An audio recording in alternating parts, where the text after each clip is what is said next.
Hello friends, હું મુદ્રા અને આજે આપણે ફન ફેક્ટની સિરીઝમાં ફરી એકવાર આગળ વધવાના છે. આજનો આપણો ટોપિક રહેશે ઇન્ડિયન કરન્સી.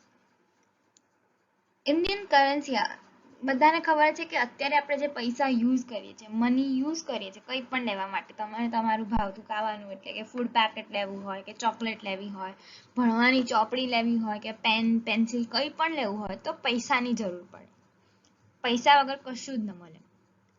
પણ એ પૈસા આપણે કહીએ છીએ પણ આપણા ઇન્ડિયન કરન્સીનું નામ રૂપી છે. ને રૂપીસ કંઈ એકદમ જ નથી આવી ગયા, એની પાછળ પણ જેમ ઇન્ડિયાની હિસ્ટ્રી ચાલી, ઇન્ડિપેન્ડન્સ પહેલા, ઇન્ડિપેન્ડન્સ વખતે ને ઇન્ડિપેન્ડન્સ પછી, એવી જ રીતે આપણા ઇન્ડિયન કરન્સી પણ હિસ્ટ્રી ચાલી છે. Before independence, on independence and after independence. તો આજે આપણે પાર્ટ 1 જોઈશું આ ઇન્ડિયન કરન્સીના સિનારીઓનું, અને એ હશે બિફોર ઇન્ડિપેન્ડન્સનું. એટલે પ્રી ઇન્ડિપેન્ડન્સ પાર્ટ જોઈશું કે પૈસા ક્યાંથી આવ્યા, કોણે ચલન ચાલુ કર્યું, like who started using it, which king started using it and all, અને એનું ઇવાલ્યુએશન કેવી રીતે થયું, કે કેવી રીતે કોઈન બન્યો, કોઈનમાંથી એની વેલ્યુઝ કેવી રીતે ખબર પડી, ને પછી હવે અત્યારે આપણે બધા નોટ્સ યુઝ કરીએ છીએ અલગ અલગ રૂપીઝની, લાઈક 5ની તો હવે બંધ થઈ ગઈ, પહેલાં 5 રૂપીઝની પણ નોટ્સ આવતી હતી.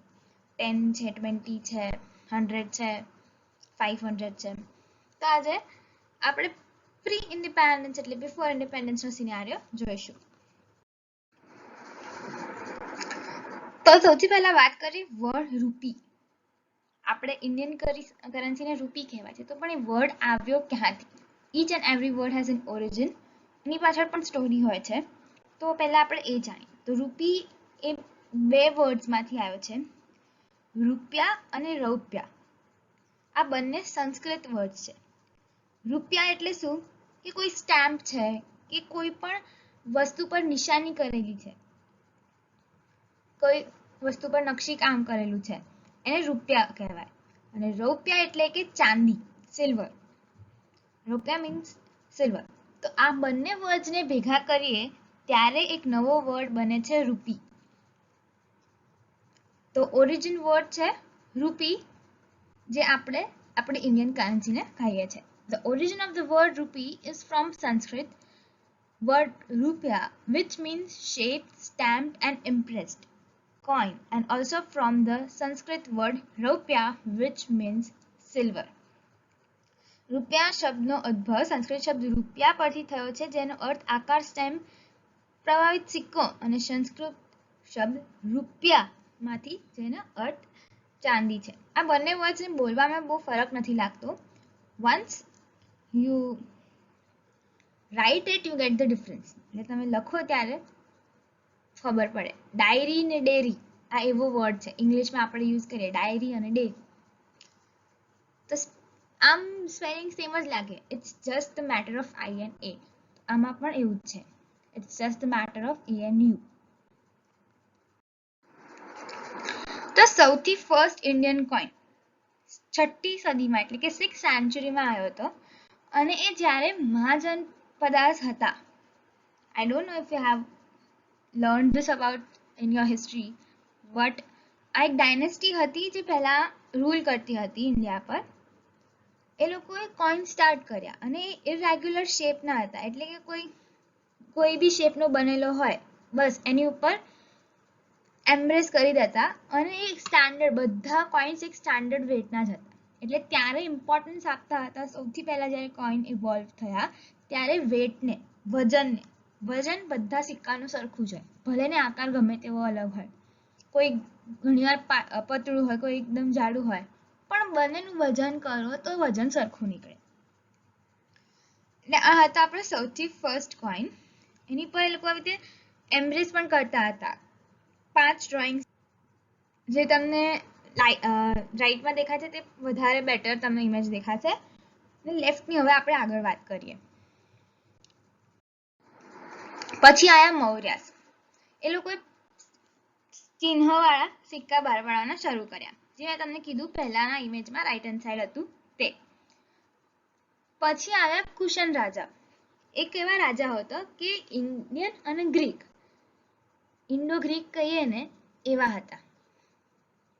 એટલે ઇન્ડિયામાં ગ્રીકના લોકો જે મોટા થયા હોય તો એ લોકોને ઇન્ડો ગ્રીક કહેવાય. તેવા રાજાઓ હતા કુશન રાજાઓ. એ લોકોએ શું કર્યું, ગ્રીક રીતે સિક્કાઓનું ચલણ શરૂ કર્યું. એટલે કોઈન્સ એ લોકોએ બહાર પાડ્યા તો લાઈક ગ્રીક ડિઝાઇન્સ એમાં યુઝ કરી, એની ઉપર પોર્ટ્રે કરતા ગ્રીક ગોડ કે તે લોકોનો કંઈક મિનિંગફુલ સિમ્બોલ, એટલે એક જાતનું કોતરણી કામ કર્યું પણ ગ્રીક રીતમાં. અહીંયા તમને ઇમેજમાં દેખાય છે. પછી આયા ટર્કિશ સુલતાન્સ ઓફ દિલ્હી, ટર્કીના સુલતાનો દિલ્હીમાં જે રહેતા હતા. આ તો બધાને ખબર હશે. તો આ લોકોએ શું કર્યું કે આખી ઇન્ડિયન ડિઝાઇન જે અત્યાર સુધી પહેલા મહાજનપદ દાસ મૌર્યોએ અને ઇન્ડો ગ્રીક કુશન રાજાઓએ જે વાપરી એ આખી બદલી નાખી. એ લોકોએ શું કરવાનું ચાલુ કર્યું, સિક્કાઓ લીધા અને એની ઉપર ઇસ્લામમાં લખવાનું શરૂ કર્યું. એટલે કંઈ સારું વાક્ય લખેલું હોય પણ એ ઇસ્લામિક લેંગ્વેજમાં લખેલું હોય ને સિક્કાઓ ઉપર એનું ચલણ શરૂ કર્યું. પછી આયા મુગલ લોકો, ને ત્યારે એ લોકોએ જે સિક્કો બહાર પાડ્યો એને એ લોકોએ રૂપિયા કીધું.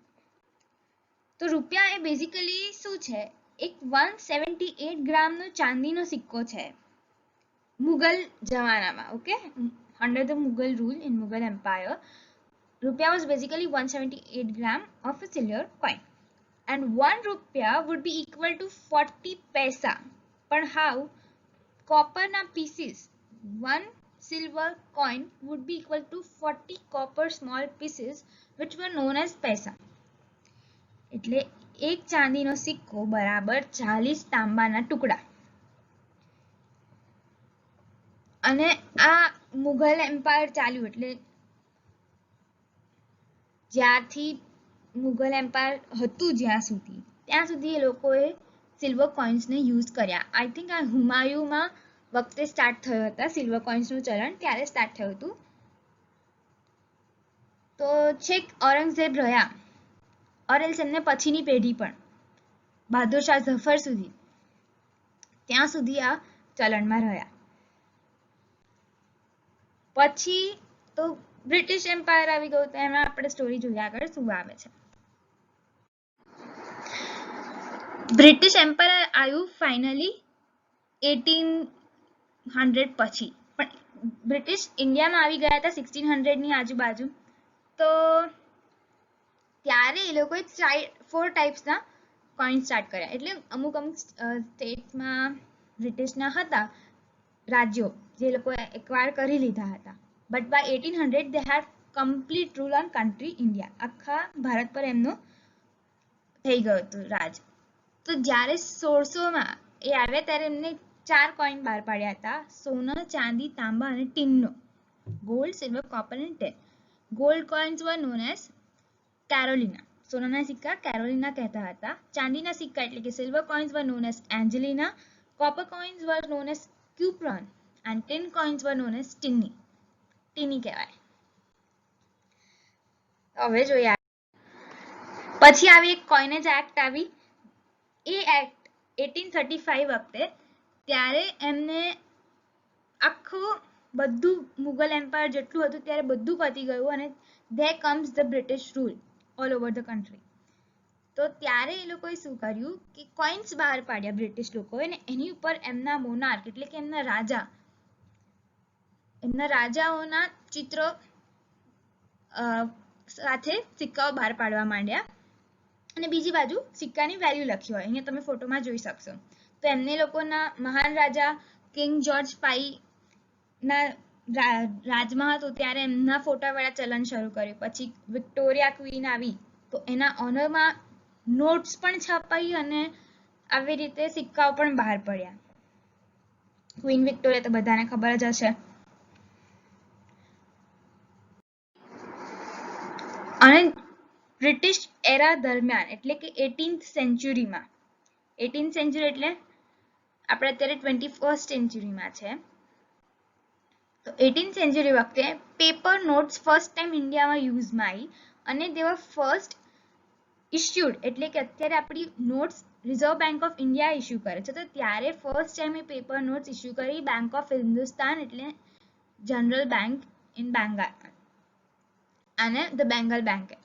તો આ લોકોએ આ બે બેંક્સ હતી જેમને નોટ્સ ઇસ્યુ કરી અને ફર્સ્ટ નોટ હતી એ કેટલા રૂપીસની હતી? 250 સિક્કા.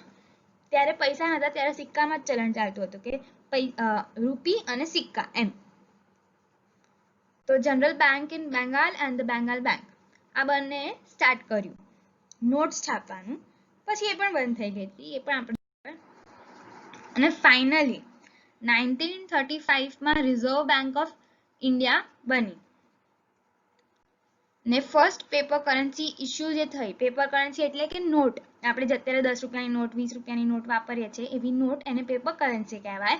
તો ફર્સ્ટ પેપર કરન્સી વોઝ 5 રૂપીની નોટ હતી અને એની પર ત્યારે આપણે બ્રિટિશ રૂલની અંડર હતા અને આ રિઝર્વ બેંક આવી હતી. આપણને ઇન્ડિપેન્ડન્સ 1947માં મળી, પણ 1935માં થયું હતું. ત્યારે એ લોકોએ અંદર જ્યોર્જ કિંગ જ્યોર્જ 6 હતા, એમનો ફોટાવાળી સ્ટાર્ટ કરી નોટ. અને એ ટાઈમ પર એ લોકોએ 10,000ની નોટ્સ પણ પ્રિન્ટ કરી હતી અને તમે ફોટોમાં જોઈ શકો છો. પણ જેવી ઇન્ડિપેન્ડન્સ મળી એ લોકોએ નોટ બંધ કરી દીધી, કારણ કે તમે સમજી શકો છો કે કેટલું બધો ગોટાળા થઈ શકે છે. સ્ટોરી આપણા ઇન્ડિપેન્ડન્સ પહેલાની આપણા કરન્સીની. આનો નેક્સ્ટ પાર્ટ એટલે ઇન્ડિપેન્ડન્સ શું પછી શું થયું આપણે નેક્સ્ટ વિડીયોમાં જોઈશું ફન ફેક્ટ્સની. તો હવે આપણે આગળ લાસ્ટ સન્ડે તમને એનાગ્રામ ચેલેન્જ આપવામાં આવી હતી અને એમાં તમને જે વર્ડ્સ આપ્યા હતા એ તમારે વર્ડ્સ ડીકોડ કરવાના હતા ને કયું નાઉન છે તે જણાવવાનું હતું. તો આપણે એના આન્સર્સ જોઈ લઈએ. ફર્સ્ટ વર્ડ વોઝ એનિમલ્સ ને એ નાઉન હતું કોમન નાઉન. સેકન્ડ હતું દિલ્હી, પછી એનો પ્રોપર નાઉન હતું happiness is an abstract noun. Coffee uncountable noun છે એટલે આપણે એને કાઉન્ટ નથી કરી શકતા. નંબર કોફી શું છે. તાજમહેલ એ પ્રોપર નાઉન છે, વર્ડ્સ એ કોમન નાઉન છે, ટાઉન્સ એ પણ કોમન નાઉન છે, હેર એ અનકાઉન્ટેબલ નાઉન છે, પ્લેયર્સ એ કોમન નાઉન છે અને ઇંગ્લિશ એ પ્રોપર નાઉન છે.